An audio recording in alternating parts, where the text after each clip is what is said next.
PNS dan P3K sama-sama memiliki pengembangan talenta dan karir serta jaminan pensiun. Penambahan norma baru terkait dengan penerapan manajemen ASN yang bekerja di instansi pemerintah disesuaikan dengan karakteristik kelembagaan masing-masing. Assalamualaikum warahmatullahi wabarakatuh. Teman-teman, kembali lagi ke channel Bambang Sumedi. Terima kasih teman-teman yang sudah mengklik video ini. Mudah-mudahan informasi yang saya sampaikan buat teman-teman semua terkait tentang obat-obatan, tentang farmasi, tentang apotek, tentang apoteker bisa menjadi manfaat buat teman-teman semua. Dan saya doakan juga mudah-mudahan teman-teman bisa bertambah rezekinya dan dimudahkan segala urusannya. Baik teman-teman, pada video kali ini saya akan menjawab pertanyaan dari teman kita, yaitu yang bertanya seperti ini. Bang, apakah P3K menjanjikan? Nah, itu salah satu di komen video yang saya menjelaskan bahwasannya sekarang itu ASN atau aparatur sipil negara itu terbagi menjadi dua, yaitu PNS, pegawai negeri sipil, dan P3 yaitu atau pegawai pemerintah dengan perjanjian kerja. Perlu teman-teman ketahui bahwasannya perbedaan sekilas antara P3 dan PNS itu sebenarnya kalau untuk di job desk-nya sendiri itu sama. Antara P3 dan PNS di instansi pemerintahan itu tupoksi kerjanya itu sama. Yang membedakan di sini ialah kalau seandainya PNS pegawai negeri sipil itu di SK-nya atau surat keputusan ditandatangani oleh pemerintah daerah maupun pemerintah pusat dan memiliki NIP nomor induk pegawai.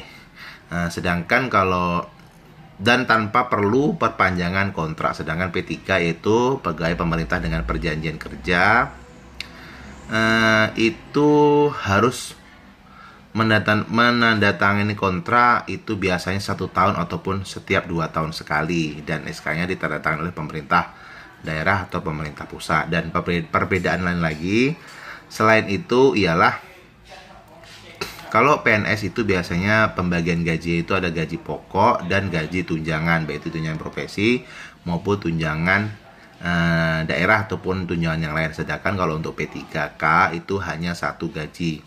Dan untuk P3K sendiri itu biasanya langsung begitu pendaftaran awal, perekrutan awal itu sudah langsung tertupoksi dalam suatu golongan. Contoh seperti ini.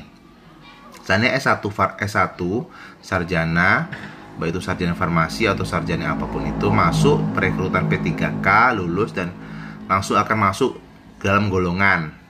Biasanya golongan itu adalah golongan berurut 1, 2, 3 atau sampai sekian, atau golongan huruf A, B, C atau sampai sekian. Jadi sampai pensiun itu tidak bisa naik golongan. Jadi tetap di golongan tersebut, namun bisa naik di gaji berkala. Sementara kalau PNS itu bisa naik golongan bertingkat. Jadi saatnya golongan pertama itu golongan 1B, bisa naik ke 2B, ke 3B dan seterusnya. Itu kalau tidak salah teman-teman. Nanti teman-teman sini P3K ataupun yang peraturan terbaru silahkan coret-coret di kolom komentar. Mudah-mudahan kebingungan dari teman-teman kita ini bisa terjawab. Kalau sekilas yang saya dengar dan saya lihat seperti itu. Dan untuk tunjangan hari tua untuk sampai sekarang ini P3 belum ada.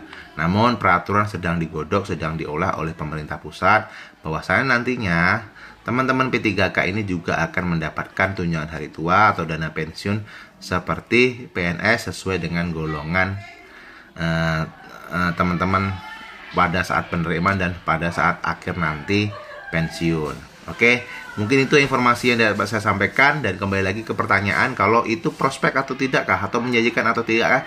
Ya, saran saya sangat menjanjikan gitu, karena untuk 1 tahun ini sampai beberapa tahun ke depan kebijakan belum berubah. Mungkin perekrutan untuk daerah itu hanya P3K untuk pegawai pemerintahnya, sedangkan untuk PNS-nya atau pegawai negeri sipilnya itu hanya perekrutan di kementerian, seperti yang kita rasakan periode perekrutan kemarin ini, tahun 2023 akhir ini hanya merekrut P3K untuk tingkat daerah, sedangkan untuk CPNS itu hanya direkrut tingkat kementerian. Otomatis tingkat kementerian lebih tinggi lagi persaingannya. Oke, terima kasih, mudah-mudahan informasi yang saya sampaikan bermanfaat. Dan kalau salah dalam penyampaian, teman-teman silahkan koreksi. Mudah-mudahan informasi saya sampaikan dapat bermanfaat. Saya akhiri. Assalamualaikum warahmatullahi wabarakatuh. Tanya obat, tanya apoteker. Salam sehat.